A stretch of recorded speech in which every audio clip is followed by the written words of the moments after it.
The opinions expressed by the host and guests in this show are not necessarily the views of Children's Health Defense.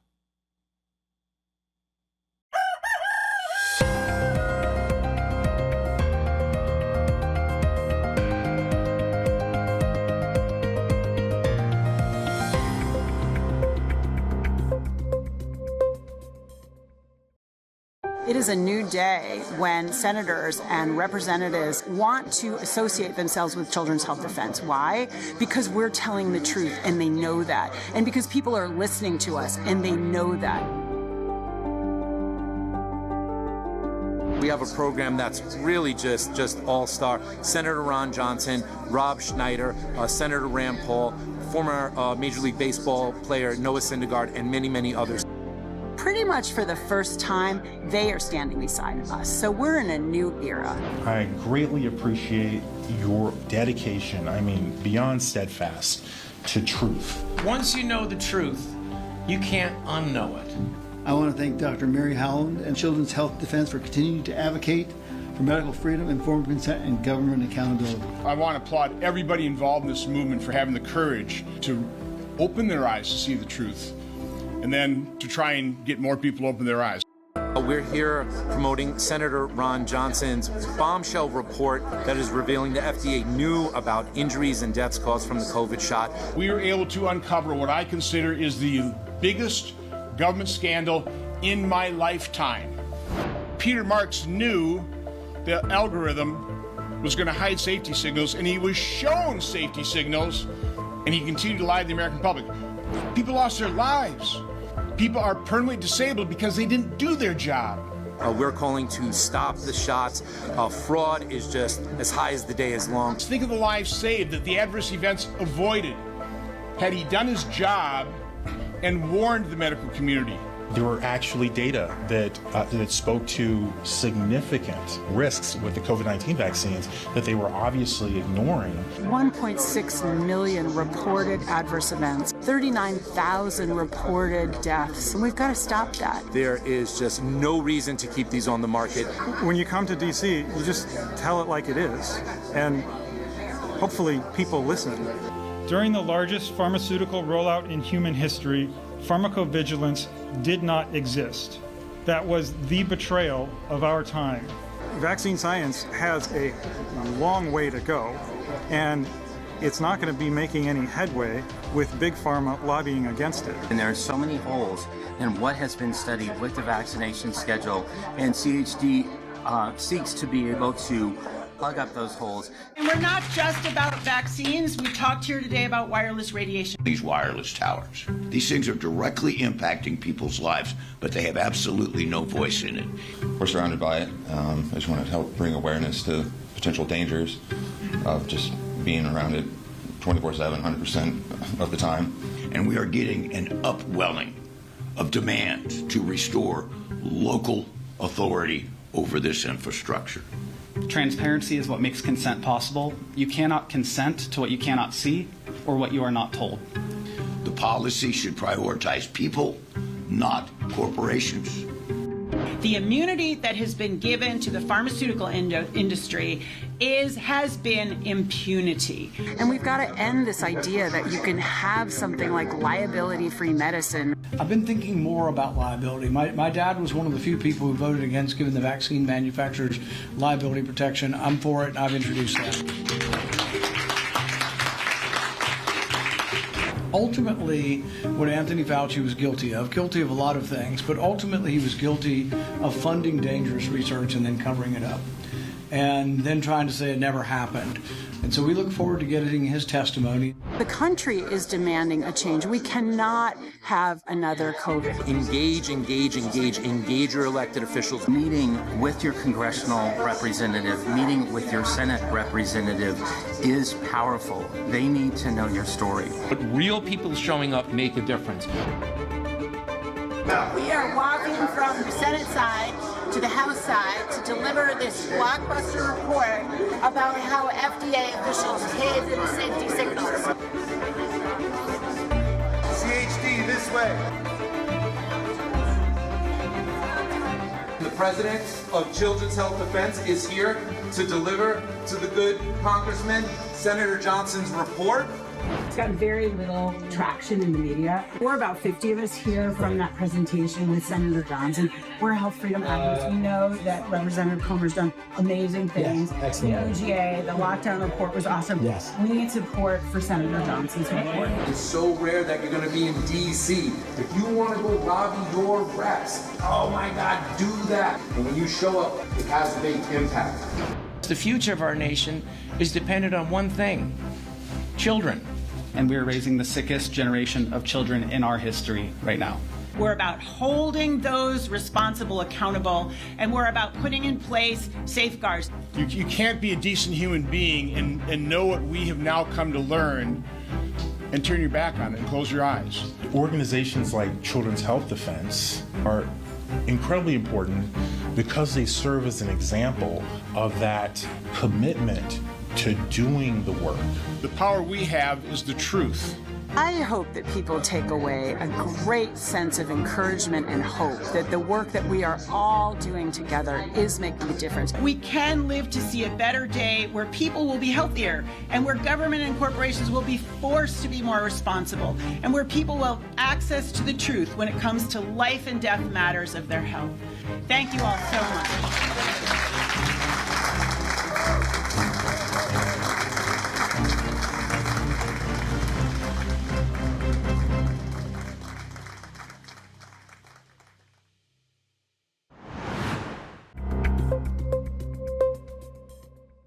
Well, good morning, CHD TV. Welcome. It's Friday morning, at 7 a.m. my time. Welcome to Doctors and Scientists. If you see my face, then that means that it's Friday and it's Doctors and Scientists. Or, I don't know, maybe I'm doing something else on CHD TV. It is wonderful here, and we thank you so much for supporting CHD TV. It's really a delight to be able to get on the air and show you stories like this. And today we are featuring such a hero in my mind. When you're ordained for that moment, for that such a time as this moment, all I can say is embrace it. And be like our guest today, Michelle Spencer. Michelle is a registered nurse. And she was a nurse whistleblower. And correct me if I'm wrong, Michelle, was this during the COVID era? Was this during COVID, or was this, okay, I'm assuming that you're an RN, registered nurse in California. And tell us a little bit about sort of your background and set up the scenario where, you had your, you had your golden moment. Yes, I would love to. And thank you for having me on. And my moment has been a collection of moments in a way, but it started around 2020, 2021. So I've been a nurse for 8 years, and I work in Fresno, California on the postpartum floor. I started off on the cardiac unit. And so I had a lot of patients that were older with heart conditions, and I transferred to postpartum in 2020. And I was so excited to transfer because I was excited to be with the babies, the healthy mothers and these healthy babies, that the population is just different. It's not, it doesn't consist of people with a lot of chronic health issues. And so when I went to that floor, I remember thinking, God put me on this floor. I was so happy to be there. And that was around the end of 2020 when it was COVID time. Everybody's wearing PPE. Everyone around me seems to be afraid of COVID. And I never really was afraid of COVID, but I was, doing the protocols, wearing the PPE, whatever. And at the end of 2020, when I was on orientation, the nurse had me give a hepatitis B vaccine to an infant. And it was in that moment number one, that I was like, I never want to do that again, because I didn't know what was in that shot, but I knew that it didn't feel right. My gut was like churning. And when I left that day, I told my mother, who was like my best friend at the time, I told her, I never want to do that again. And I think I need to go back to the cardiac floor because that did not feel right. I cannot poke these babies. And she looked at me and so matter-of-factly said, do not quit. those babies need you and you're saving them. I was like, okay, how am I going to get out of this? Right. And so I kept going to work and I got through orientation and I just vowed to never give another vaccine after that moment. And I figured out how to get out of it because then I went down the rabbit hole on hepatitis B vaccines. And so instead of giving it, I started giving informed consent to these mothers, along with the rest of this story that's going to unfold, where I became a whistleblower on the COVID vaccines. I was giving informed consent the whole time on the hepatitis B vaccines, kind of like simultaneously. And so my workplace is not only mad at me for blowing the whistle on COVID vaccines, but they're also mad at me because I refuse to give the hepatitis B vaccine. And so my boss keeps telling me when I'm like, I'm not going to give this vaccine, my boss keeps telling me it's not about your beliefs, Michelle. It's about what's required of you per the institution. And I tell her, no, every time a nurse gives a vaccine to an infant, they are chemically assaulting that baby. And then she'll just say, I know you have your beliefs. Like, these are not my beliefs. So that's the hepatitis B vaccine. I also got written up for that on December 5th, the day that the CDC announced to take it off of the schedule at 9 a.m. I got written up. The same time. Yes, 1 hour later, I was written up for refusing to give a hepatitis B vaccine. And so it's crazy. So I'm under corrective action right now at work. Like, my employee status is like not good standing.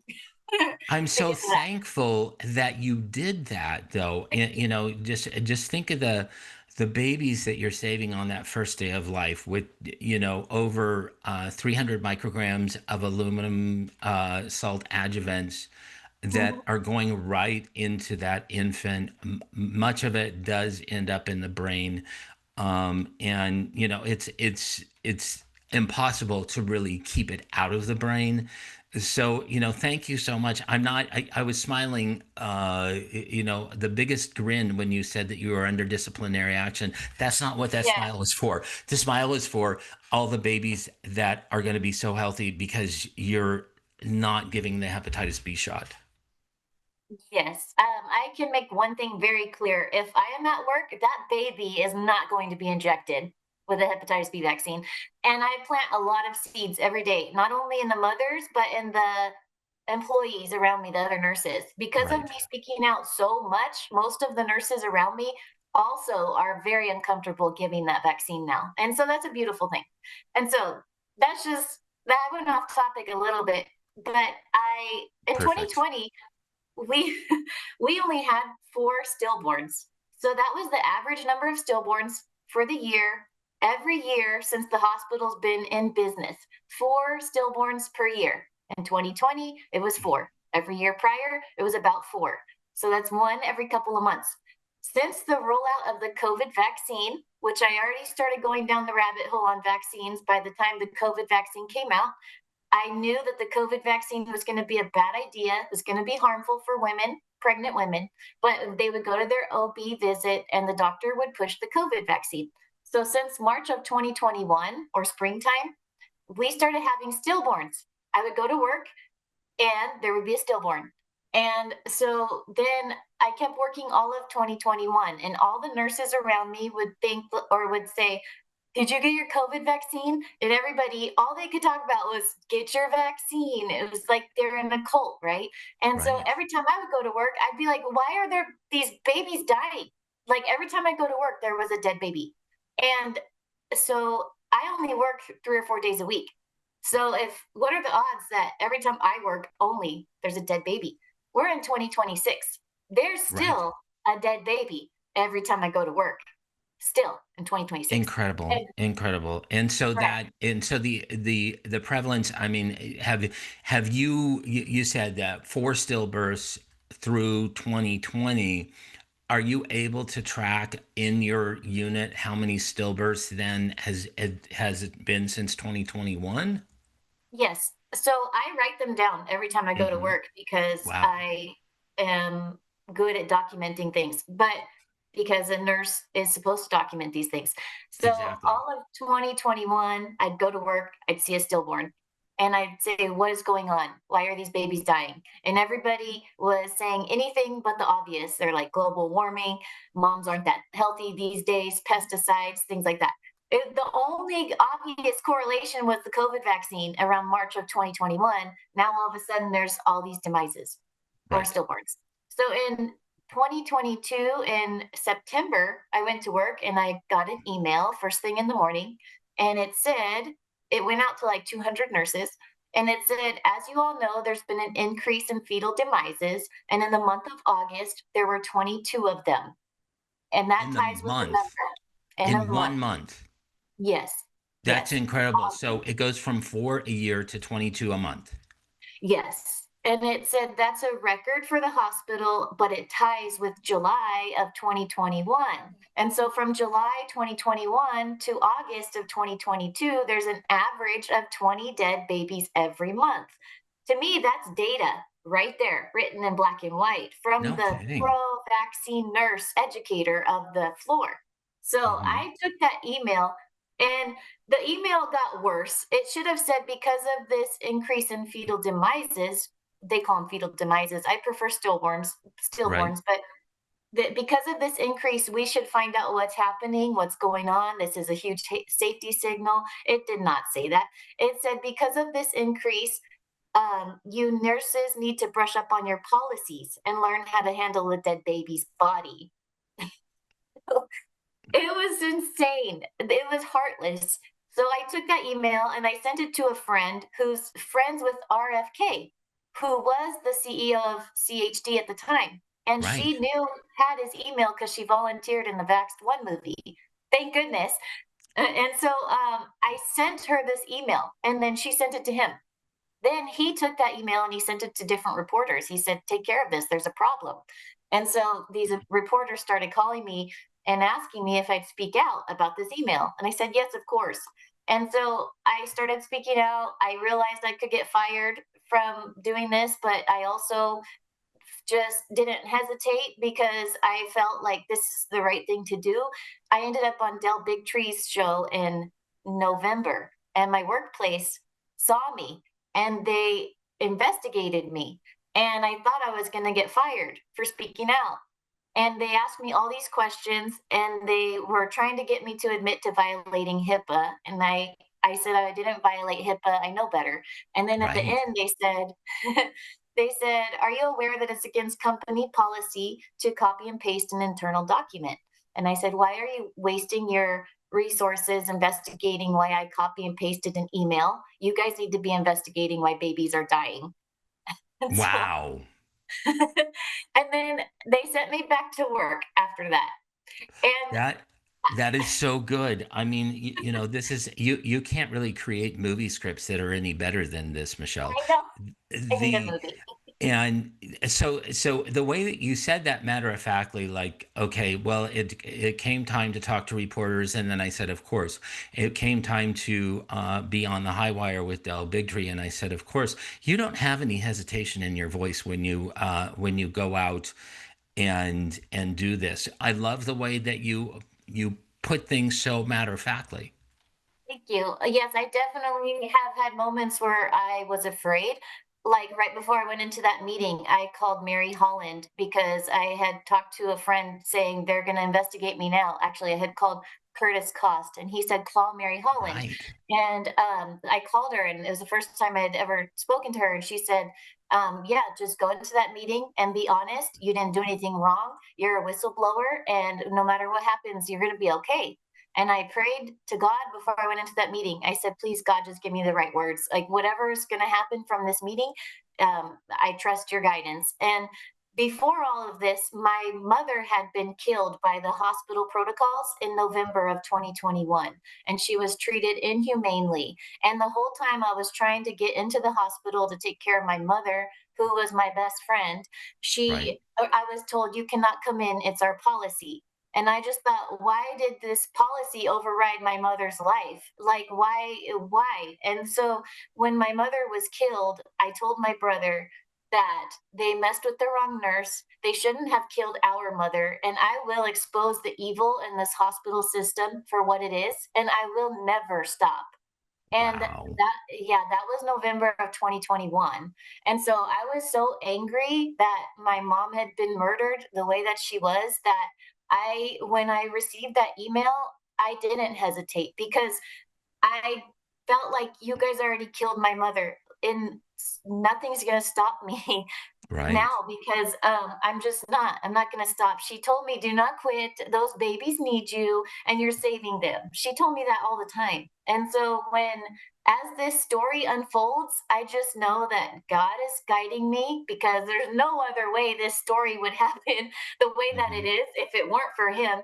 And my mom's death gave me a reason to go out and save these babies. So that's exactly why. Those are Well, my I'm so moments. sorry that you lost your mom to hospital protocols. It just it's insane and beyond, immoral, unlawful what they did to these particular patients.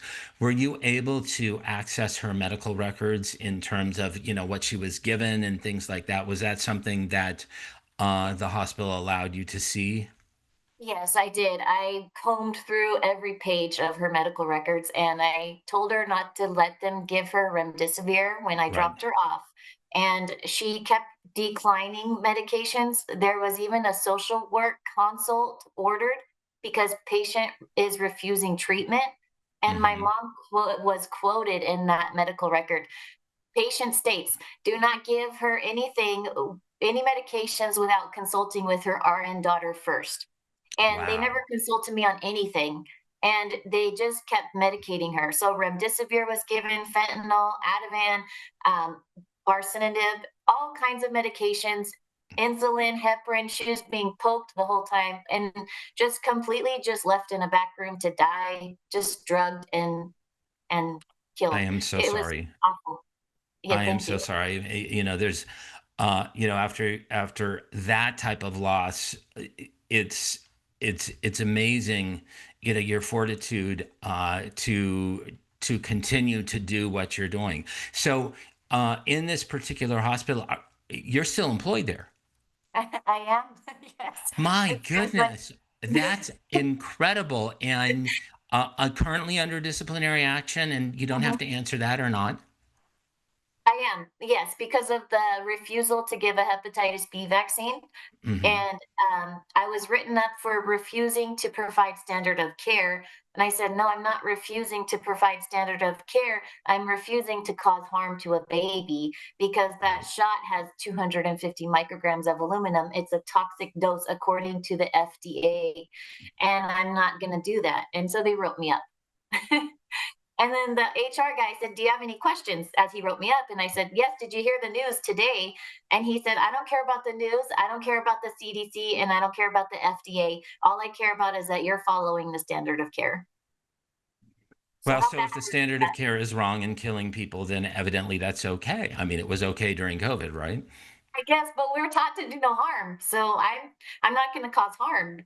And so it's just funny to me, actually. So I think it's like one more strike and I'm out. So the crazy part is, because of this whistleblowing, I went to New York in 2024 and I met Mary Holland, and she's a pleasant, amazing lady. Wonderful. And I told her all about this Hep B vaccine and the COVID vaccine and the stillborns. And she said, if it gets really bad over there, you need to call me. And so when I was scolded for not giving the vaccine, I called Mary Holland and I said, hey, I need help over here. They're harassing me about giving this vaccine still. And, it's wrong.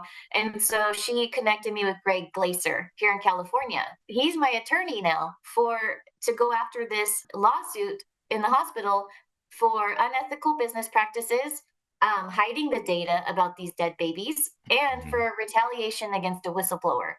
And so that's why I'm still there. And I think that's why they haven't fired me yet, because I believe it would be pretty expensive for them to fire me. The thing that stands out, Michelle, is that you took that step off of, the diving platform. I mean, you plunged yourself into this, and bad things happened.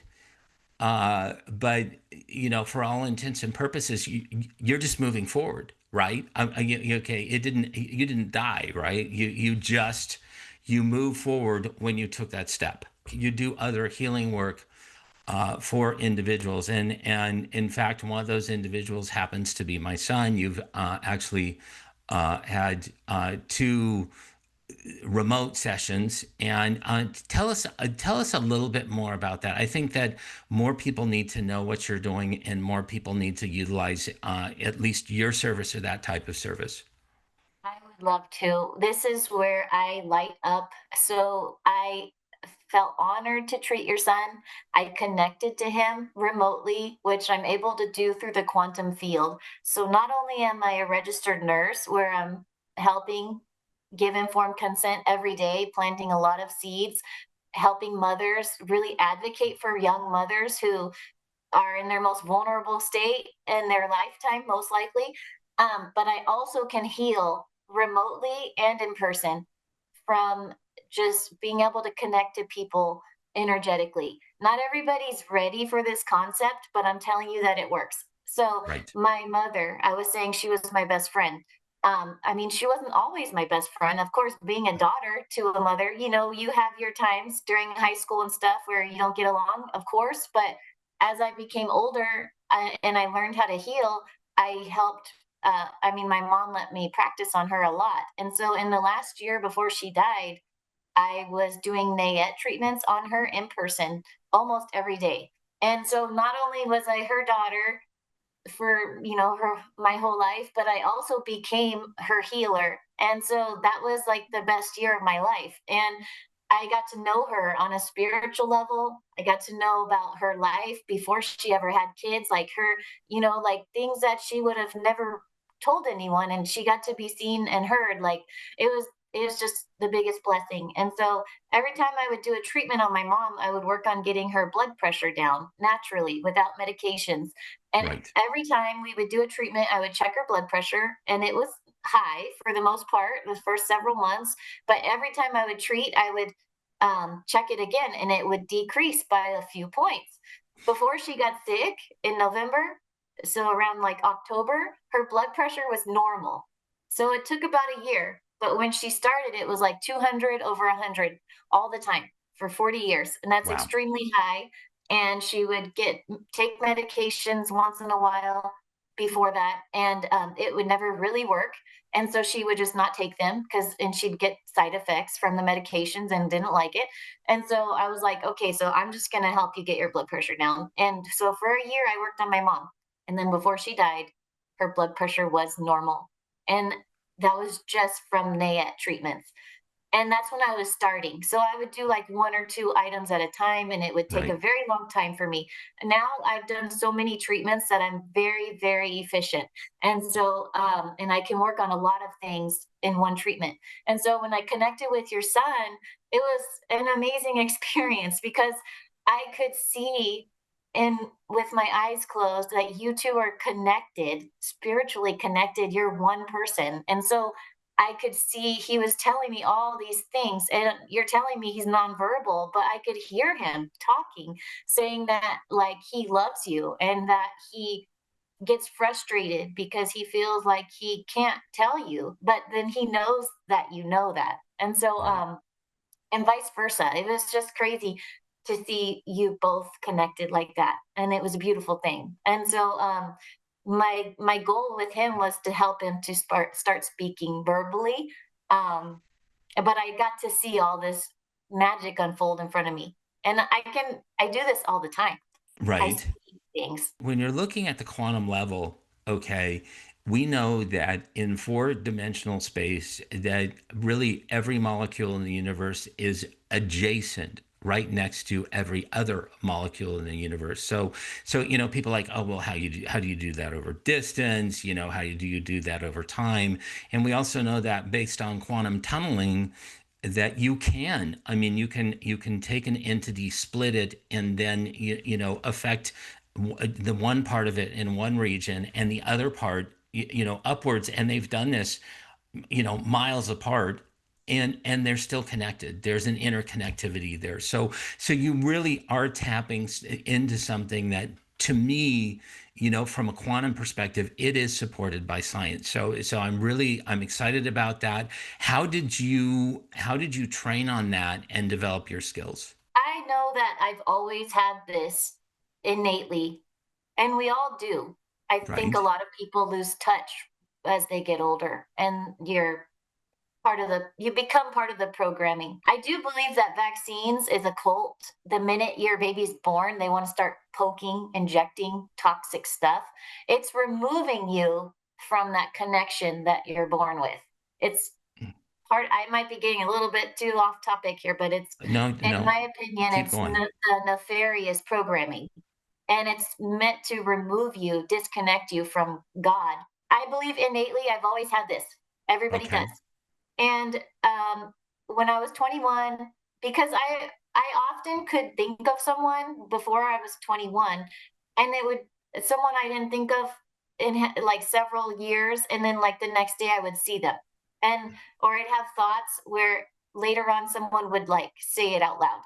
This all happened when I was younger, and I would always think that's weird, and but then I didn't know how to really work with that. And then when I Right. was 21, I had a NAET treatment, my first one ever. My mom just Mm-hmm. took me to this lady. She said, "Here, this lady can help you. I can't explain it, but just go." She dropped me off, and this lady was able to muscle test and she could pick up on things that she helped me release that day. And when I left her office that day, I was like, I need to learn how to do that. And so I found out you have to be licensed in something Right. medical. And so I was like, okay, well, I'm going to become a nurse. And so I went through nursing school. And as I went through nursing school, I became more programmed, and I kind of forgot about NAET for a little bit. And I got all my vaccines that they make you get during nursing school. This was in 2016, around there. Right. So then I got a little carried away learning all this stuff about nursing, but then my kids became vaccine injured, and my mom was like, you need to get them NAET treatments. And so I met up with that lady again, and I was like, oh yeah, like I went to nursing school to do this, and what am I doing? I'm like wasting time. So then I got certified in NAET in 2018. And so I've been doing both nursing and NAET for that long. And NAET is I forget what the N is. It's like Nablimina. I can't remember the name of the Nam, individual. yeah, Nambudrapad allergy elimination treatment.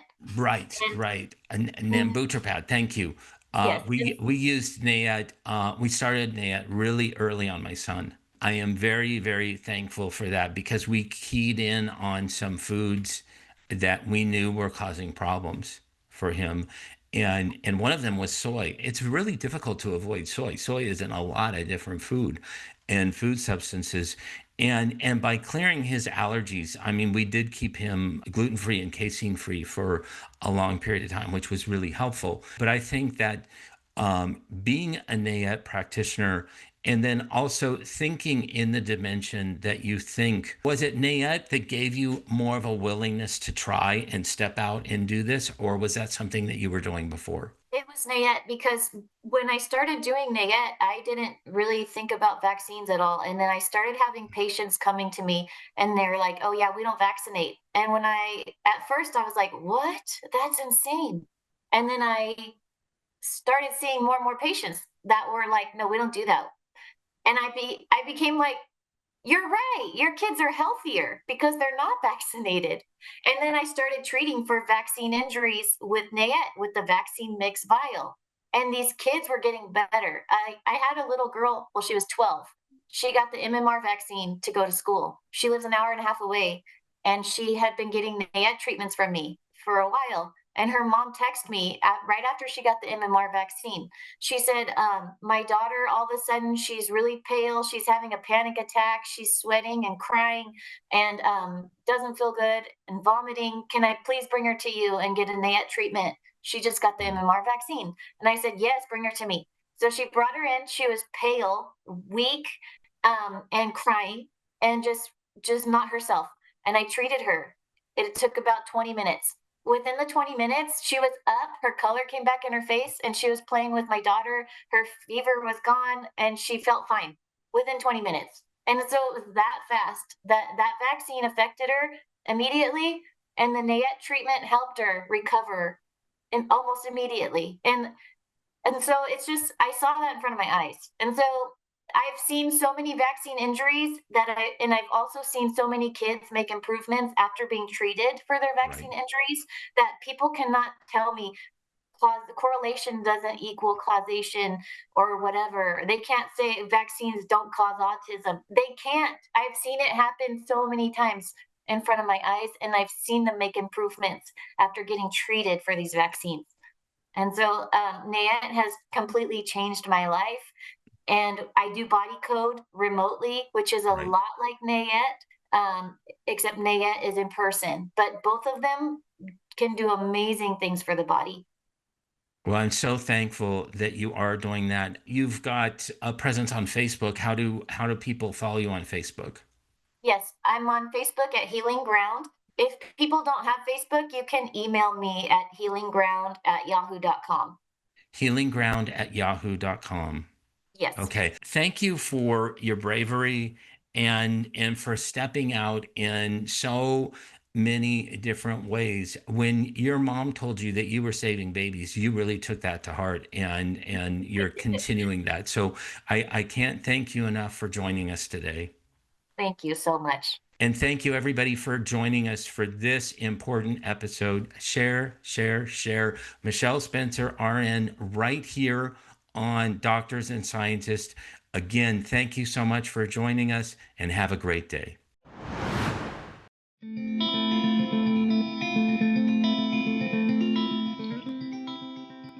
I'm Bailey Kirkendall. And who are you? Who's this guy? How old are you? 9. Okay, you look good and healthy. That's right. All right, well, let's hear from you. Tell us your story. Yep. Okay. Well, I was going to go to college, and I was a little bit older student, decided to take a little time off, and then decided to go to college. And so I went to go to my family doctor, who I'd gone to my whole life, and I just let her know I needed to get the vaccine for meningitis so that I could be on campus. So I was probably about 28, I don't know, 20, 21, I think I was. And so she left the room for a little bit, came back in sort of a huff and was like, well, we've lost your medical records. And I was like, what does that mean? And she's like, well, I just have to completely revaccinate you. And I didn't ask any questions. I wasn't aware of anything. My mother wasn't there. I don't even know if my mother would have asked questions if she was. But I was like, what do you mean I have to be completely revaccinated? And she's like, well, I just have to get you up to date. So we'll give you 6 or 7 vaccines. So I got 6 or 7 vaccines in one day. I had completely no informed consent. You know, now that I know, I can look back. She literally said nothing but put your arm out. You know, that was it. And so completely revaccinated in one day. And, you know, since then I had really weird neurosensitivities that I could never understand. I didn't have them as a child or a preteen. Do you know what you got, the 6th thing? I don't. So the weird thing is that about a year later, at my mom's doorstep is a package from this clinic, and it was my medical records, but there was no record of me coming in for a visit, and there was no record of what I got vaccinated for. Isn't that crazy? Yeah. So I ended up quite a few years later, got pregnant, and thankfully God was talking to me very vocal about looking into vaccines, and I did some light research, and my husband and I decided to maybe not do 1 or 2. And then I can remember where I was driving down a hill, and all God says to me is, where there's smoke, there's fire. And so from there I was like, okay, there must be more that I didn't know. And that's when I took the really deep dive into vaccines, and we decided not to vaccinate him at all. But actually, the crazy thing is, through the watching the whole vaxxed process of the film, and not seeing it yet, but watching all the stuff before that happened, where they were, you know, removing the film, I sort of did a second deep dive, and that's when I actually started making connections about that I was vaccine injured. So I didn't really realize I had an injury or what my issues were, that they were connected, until I was watching Vaxxed, actually. So I was super thankful watching Sheila's, because my husband is Black, and so watching Sheila's message, I was like, okay, that's a confirmation I made the right decision. But I just did a huge deep dive into what's Asperger's and what's autism, and I have all these same neurosensitivities that those kids would have. Thankfully, I was an adult. I've been detoxifying myself since that time, but so my body could handle it, and I'm so thankful, because then through that process, I've saved him, and he is completely vaccine-free and thriving. Wait, how old did you say you were again? 9. 9. And what's the worst sickness you've ever had? Corona? Have you ever been sick? Yeah, he did have corona, but it was like nothing. Yeah, a little bit of cold. Yeah, a couple colds. That's about it. What do you want to be when you grow up? Police officer. Police officer? Nice. We need to have the unvaxxed police squad. That's right. We definitely do. No Hep B police. Yeah, seriously. That's just wonderful. You saved your son. I did, and I wouldn't go back and change it, because had I not gone down that path, I would never have known. I had no clue about vaccines, and I do credit it all to God. Nothing was on my radar, and it was God that told me it's time to look and let's protect your son. It was crazy. It's awesome, actually. It's a really great story. It is, yeah.